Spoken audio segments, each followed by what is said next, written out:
guys, welcome back to my channel. So in this video, I'm going to make food miniature.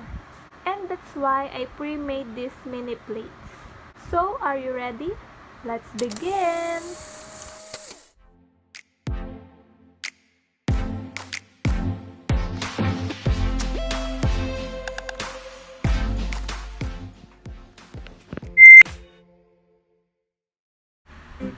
First step is to make a ball, then flatten the top and bottom part for the base of the cake.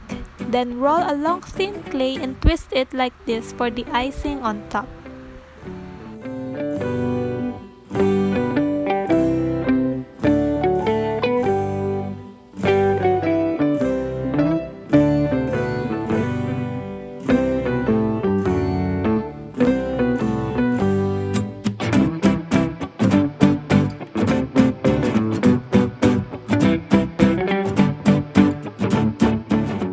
Since it's a white clay, let's clean it first before we add more details.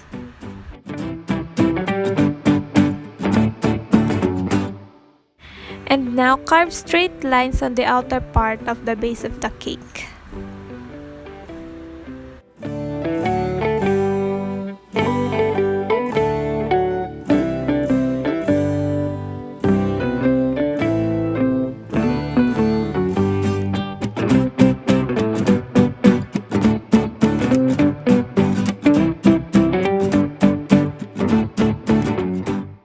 You can add the crummy texture using an old toothbrush.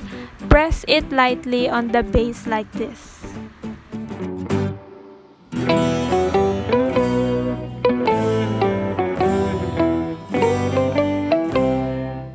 Pick the shade of a yellow clay that is closer to the color of a ripe mango. Then cut it into small cubes.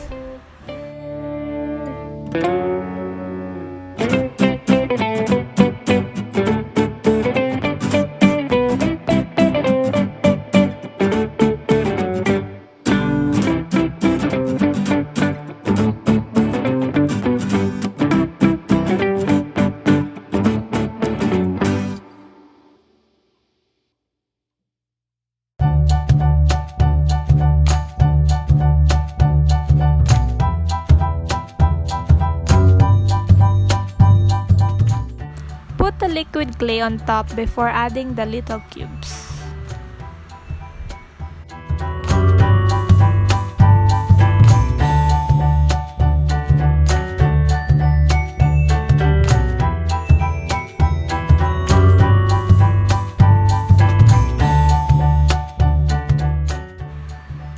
Then add curvy lines on the icing on top for more texture.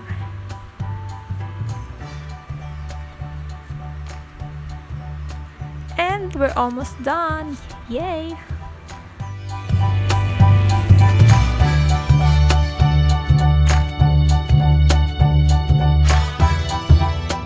Now for the chocolate sauce or syrup, I mixed translucent liquid clay, bakeable adhesive, and soft pastels.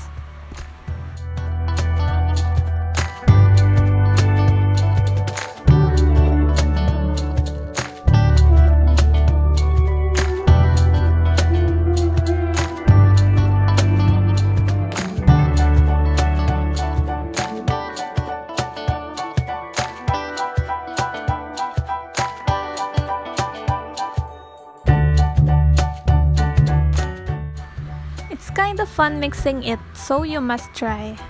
And by the way, if you want your sauce to be thick or gooey, you can add more bakeable adhesive or soft clay, and liquid clay if you want it to be more saucy like this.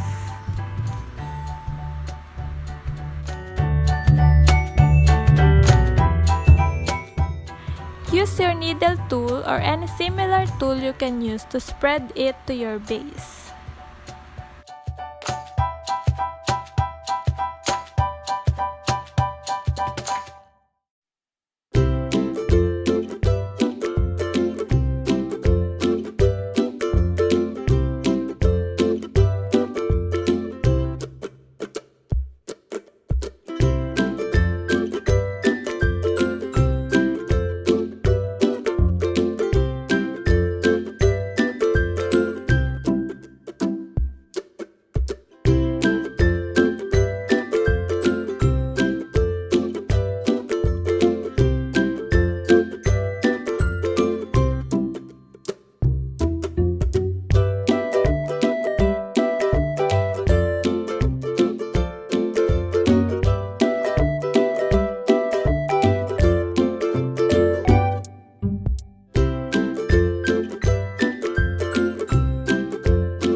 it's done.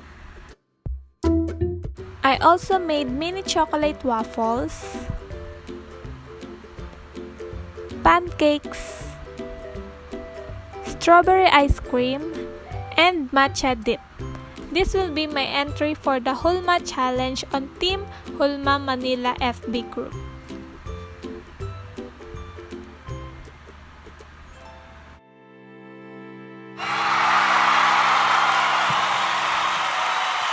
Hope this video makes you crave like I do and that you also learn something here.